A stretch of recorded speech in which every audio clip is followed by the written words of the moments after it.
তারেক রহমান, তারেক রহমান। ধন্যবাদ। বিসমিল্লাহির রহমানির রহিম। আজকের এই জনসভায় উপস্থিত সভাপতি, মঞ্চে উপস্থিত এই এলাকার নেতৃবৃন্দ, উপস্থিত স্বরাষ্ট্রমন্ত্রী সহ মন্ত্রী পরিষদের সদস্যবৃন্দ, জাতীয় সংসদের সদস্যবৃন্দ, উপস্থিত মুরব্বীবর্গ, এলাকাবাসী ভাই বোনেরা এবং আমার দলীয় নেতৃবৃন্দ, কর্মী ভাইরা, আসসালামু আলাইকুম। কেমন আছেন আপনারা? ভালো আছেন সবাই? আলহামদুলিল্লাহ। এই যে আজকে আপনাদের এখানে আসলাম, কেন এসেছি জানেন তো? কেন বলেন তো? কি কেন এসছে বলেন তো ভাই? ওই যে দূরে দাঁড়াচ্ছেন, হ্যাঁ, খাল খননের জন্য। কি নাম খালটার? পাতালি খাল। এই খালটা কিন্তু আজকে যে আমরা পুনর্খননের কাজে হাত দিয়েছি, এই খালটা প্রথম খনন করেছিলেন আজকে থেকে 50 বছর আগে কে? শহীদ রাষ্ট্রপতি জিয়াউর রহমান। প্রিয় ভাই বোনেরা, এই খালটি আমরা এই জন্য খনন করতে চাই, কারণ আপনাদের নিশ্চয়ই মনে আছে, আপনারা নির্বাচনের আগে শুনেছিলেন যে আমরা দেশের মানুষের সামনে বলেছিলাম যে আমরা সরকার গঠন করতে, আল্লাহর রহমতে সরকার গঠন করতে সক্ষম হলে আমরা দেশের জন্য কতগুলো কাজ করতে চাই, এবং কি কি সেই কাজগুলো। সেই কাজগুলো ছিল আজ যে খাল খনন কর্মসূচি এখানে উদ্বোধন করলাম আমরা। এইরকম দেশে আমরা বিভিন্ন জায়গায় খাল খনন কর্মসূচি কাজ শুরু করতে চাই, পুনর্খননের কাজ শুরু করতে চাই, এবং ইনশাল্লাহ আগামী 5 বছর আমরা সারা বাংলাদেশে আমাদের লক্ষ্য হচ্ছে 20,000 কিলোমিটার খাল আমরা খনন করব। কারণ এই খাল, এই যে পাতালি খাল, এই খাল খনন করার ফলে আমরা দেখেছি প্রায় 40,000 মানুষ উপকৃত হবে এই এলাকার। প্রায় 1200 হেক্টর জমিতে পানির সুবিধা পাবে কৃষিকাজের সময়। প্রায় 1200 মেট্রিক টন খাদ্যশস্য বেশি উৎপন্ন হবে এই এলাকায়, এবং সরাসরি প্রায় 8,500 কৃষক ভাই সেই সেচ সুবিধা পাবে এই খাল পুনর্খনন করার মাধ্যমে। এইভাবে চিন্তা করুন, সারা বাংলাদেশে যদি আমরা যেই খালগুলোকে লক্ষ্য করেছি সেই খালগুলো যদি খনন এবং পুনর্খনন করতে পারি, তাহলে চিন্তা করুন এই একটি এলাকাতেই এই 10 বর্গ কিলোমিটার এলাকার মানুষ এই পানির সুবিধা পাবে। তার মধ্যে 40,000 মানুষ তো পানির সুবিধা পাবে, সাথে 8,500 কৃষক ভাই, সরাসরি যারা কৃষক, তারা সেই সুবিধা পাবে এই একটি উপজেলাতে, এই সদর থানাতেই।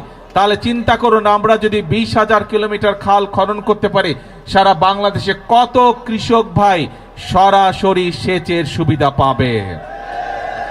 আমরা আগেই বলেছি, সব সময় বলছি, আজকেও বলছি, বিএনপির রাজনীতি হচ্ছে মানুষের জন্য রাজনীতি, এবং সেই জন্যই আমরা কৃষক ভাইদের পাশে দাঁড়ানোর জন্য, কৃষক ভাইদের সুবিধার জন্য, কৃষক ভাইদেরকে স্বাবলম্বী করে গড়ে তোলার জন্য আমরা এই খাল খনন কর্মসূচি যেমন শুরু করেছি, একই সাথে আমরা নির্বাচনের আগে বলেছিলাম যে আমরা কৃষক ভাইদেরকে প্রতি বছর তাদের বীজ, কীটনাশক, ওষুধ বলুন, সার বলুন কেনার জন্য প্রতি বছর এককালীন আমরা তাদেরকে 2,500 টাকার একটি সুবিধা দিতে চাই, এবং সেটি দিব আমরা ইনশাল্লাহ কৃষক কার্ডের মাধ্যমে। এই কথাটা আমরা বলেছিলাম। আপনারা জানেন 2 দিন আগে আমরা বাংলাদেশে বিএনপি, এই বর্তমান সরকার গত ফেব্রুয়ারি মাসের 17 তারিখে সরকার গঠনের পরে এই গত 2 দিন আগে আমরা বাজেট উপস্থাপন করেছি। সেই বাজেটে আমরা কৃষকদের জন্য, কৃষক ভাইদের জন্য আমরা বরাদ্দ রেখেছি, এবং ইনশাল্লাহ আগামী জুলাই মাস থেকে শুরু করে পর্যায়ক্রমিকভাবে আগামী 1 বছরের ভিতরে আমরা বাংলাদেশের প্রতিটি উপজেলায় 8 থেকে প্রায় 10,000 কৃষক ভাইদের কাছে আমরা এই কৃষক কার্ডের সুবিধা পৌঁছে দিতে সক্ষম হব ইনশাআল্লাহ। প্রিয় ভাই বোনেরা, আগেই বলেছি আমাদের রাজনীতি হচ্ছে এই বাংলাদেশের জন্য, আমাদের রাজনীতি হচ্ছে এই বাংলাদেশের মানুষের জন্য। আমরা জানি গ্রামে গঞ্জে মিলিয়ে বাংলাদেশের শতকরা 70 থেকে 80% মানুষ, খেটে খাওয়া মানুষ বাংলাদেশের গ্রাম অঞ্চলগুলোতে বাস করে। বাংলাদেশের জনসংখ্যার অর্ধেক হচ্ছে নারী। এখন এই নারীদের দেশনেত্রী খালেদা জিয়া শিক্ষার ব্যবস্থা করে দিয়ে গিয়েছিলেন, বিনামূল্যে শিক্ষা ব্যবস্থা। সেই শিক্ষা ব্যবস্থা ক্লাস 1 থেকে ইন্টারমিডিয়েট পর্যন্ত দেশনেত্রী খালেদা জিয়া করে দিয়ে গেছিলেন। এই নারীরা যদি শিক্ষিত না হয়, তারা যদি স্বাবলম্বী হতে না পারে, তাহলে পুরুষের পাশে দাঁড়াতে পারবে না এবং বাংলাদেশ এগিয়ে যেতে পারবে না। সেই জন্য এই নারীদের শিক্ষা ব্যবস্থা, তারা যাতে আরো শিক্ষার সুযোগ পায়, সেই জন্য স্নাতক পর্যন্ত বা ডিগ্রি পর্যন্ত আমরা এই বর্তমান সরকার মেয়েদের শিক্ষা ব্যবস্থা ফ্রি করার ঘোষণা দিয়েছে। এবং শুধু তাই নয়, একই সাথে আমরা যারা ভালো রেজাল্ট করবে তাদেরকে আমরা উপবৃত্তিও দিব, সেই ব্যবস্থাও আমরা রেখেছি এই বাজেটের মধ্যে। এবং একই সাথে এই যে বাংলাদেশের শতকরা 70% মানুষ, অন্তত 70% মানুষ যে গ্রামে বসবাস করে, এই গ্রামের পরিবারগুলোকে স্বাবলম্বী করে গড়ে তোলার জন্য আমরা মায়েদের হাতে ফ্যামিলি কার্ড তুলে দেবার ঘোষণা দিয়েছি। এবং যেমন স্বরাষ্ট্রমন্ত্রী এখানে একটু আগে বলেছেন যে ভোটের দাগ শুকানোর আগেই আমরা আমাদের যে প্রতিশ্রুতি দিয়েছিলাম নির্বাচনের আগে, সেই প্রতিশ্রুতি পালনের কাজ শুরু করেছি। আপনাদের নিশ্চয়ই মনে আছে, কালি শুকানোর আগেই আমরা ফ্যামিলি কার্ড দেওয়ার কাজ শুরু করেছি। এই সেই ভোটের কালি শুকানোর আগে আমরা কৃষক কার্ড দেওয়া শুরু করেছি। ভোটের কালি শুকানোর আগে আমরা খাল খননের কাজ শুরু করেছি। ঠিক যেভাবে ফ্যামিলি কার্ডের কাজ শুরু করেছি, ইনশাল্লাহ আগামী 1 বছরের মধ্যে বাংলাদেশের প্রতিটি উপজেলায় আমরা চেষ্টা করছি প্রত্যেক উপজেলা 8 থেকে 10,000 মায়ের হাতে আমরা এই ফ্যামিলি কার্ডের সুবিধা তুলে দিব। প্রিয় ভাই বোনেরা, আপনারা দেখেছেন যে বাজেট ঘোষিত হয়েছে 2 দিন আগে, সেখানে আমরা বলেছি আমরা এই দেশের মানুষের চিকিৎসার ব্যবস্থা ঘরে ঘরে পৌঁছে দিতে চাই। মানুষ যাতে চিকিৎসা সুবিধা পায়, মানুষ যাতে স্বল্প মূল্যে ওষুধ পেতে পারে, তার জন্য আমরা ব্যবস্থা গ্রহণ করছি।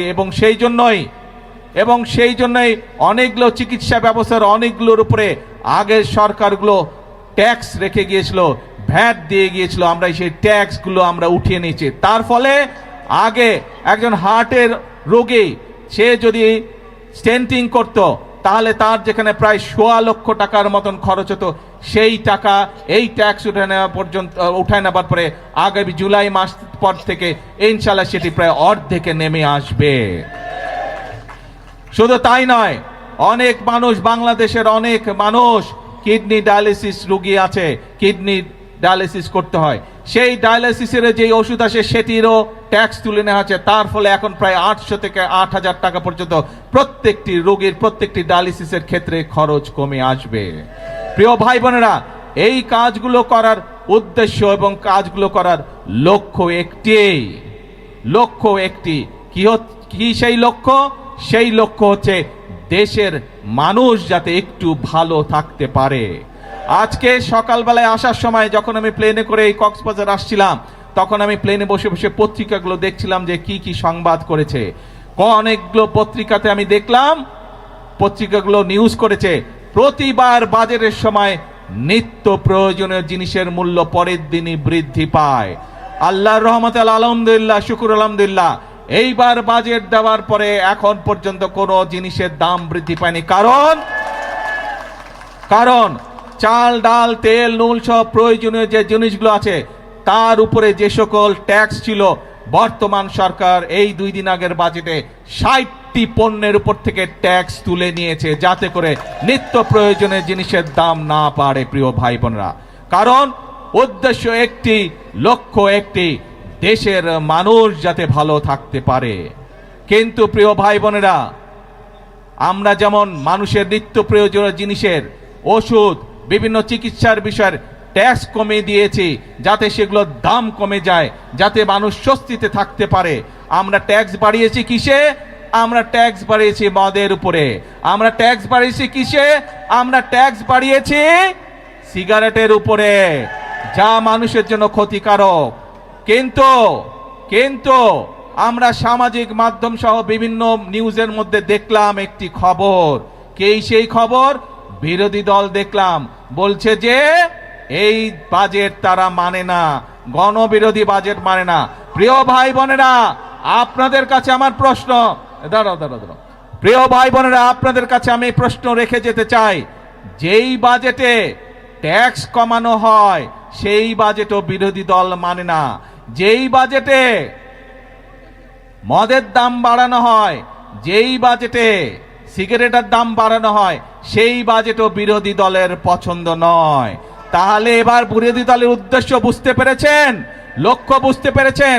তাদের লক্ষ্য বা উদ্দেশ্য দেশের মানুষের পাশে দাঁড়ানো নয়, তাদের উদ্দেশ্য একটাই, তাদের লক্ষ্য একটাই, সেটা হচ্ছে দেশের মধ্যে একটি অস্থিতিশীলতা, অশান্তি তৈরি করা, মানুষকে বিভ্রান্ত করা।